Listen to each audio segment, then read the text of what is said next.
Closing bell ringing in about 39 minutes. Key provisions of the new health care law are drawing closer and closer to actually being effectuated. And some companies are being frank and saying, you know what, we're going to drop our employee benefit programs altogether.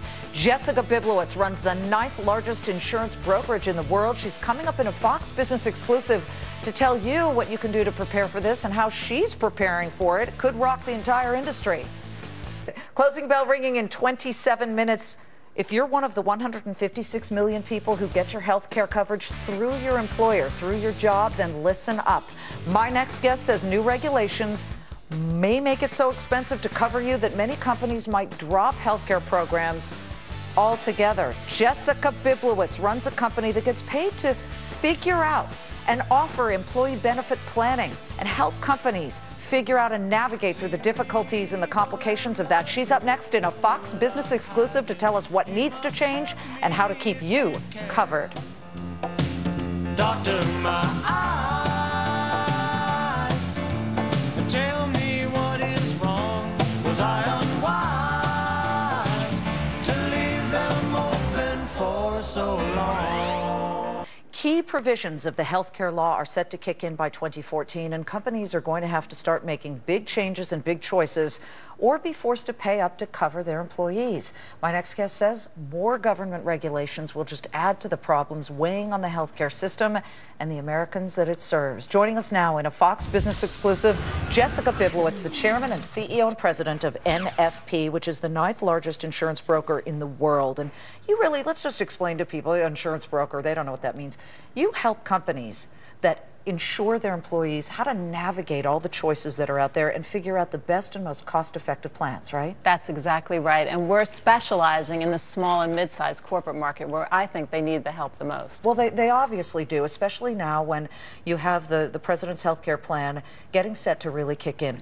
We're less about politics and more about the facts. And somebody who lives and breathes this, please give us the facts. Are employers going to start dumping their employees' health coverage in droves just because they'd rather pay the penalty, which is less than the coverage of all their employees? It's interesting, Liz, because there are lots of surveys out there, so you'll see different numbers. But at the end of the day, employers are going to weigh the two things. One is, how do we reduce health care costs because it's such a big part of their expenses? And the other is, how do they think about their most important asset, which is their employees, and what do they need to do to keep their culture?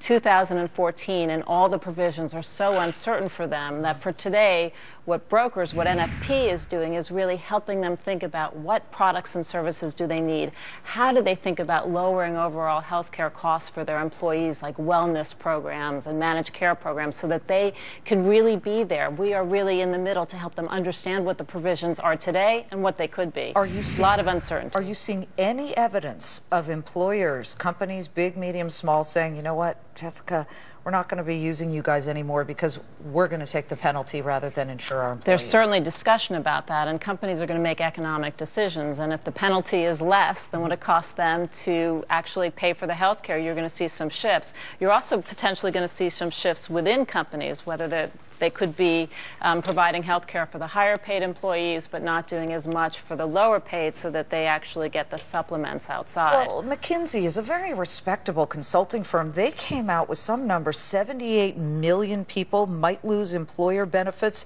as employers pursue the alternatives.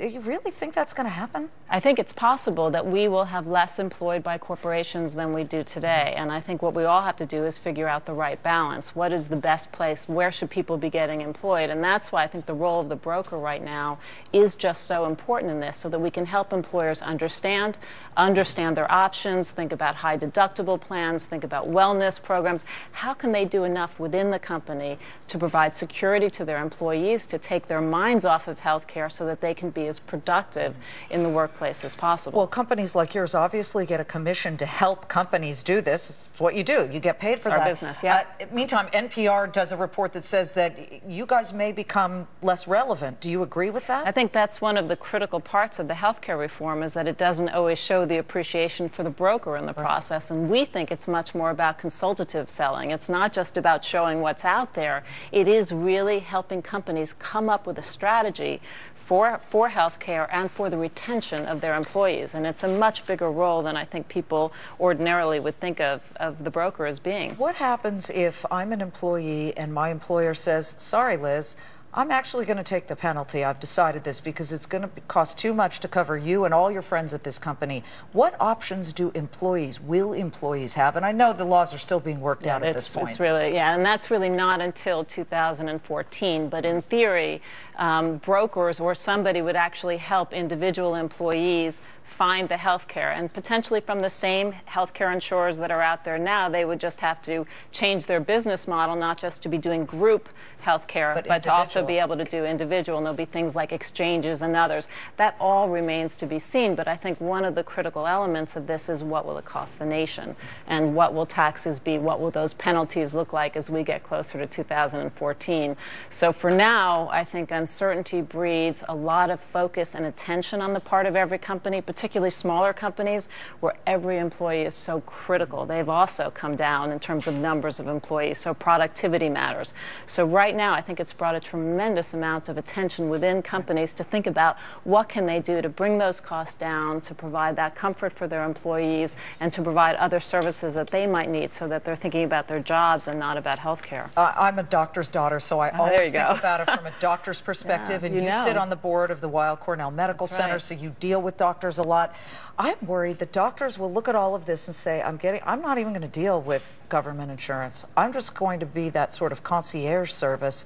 And then you'll have middle class and poorer people left out in the cold. Well, then this whole thing would have really failed. And I think there was a study recently in Pennsylvania, I think, where they showed that, where children's services were not as strong for those that were getting the national health care. So I think we have some things about our system that aren't broken, and I hope that we can keep those going. And I think the relationship between employer and employee is a very important one, and health care is generally part of it. And I know that companies want to do the right thing by their employees, so hopefully we'll get to a better place than it looks like right now. I hope that you speak to the president. You have some good ideas. Okay, thank you. It's Jessica. I'm here. Mr. President. Here we go. Listen to me. Anytime. I'd be very happy to have a long conversation about it. Jessica Bibliowicz, the chairman and CEO and president of NFP. Thank you. Thank you, Liz. Very much.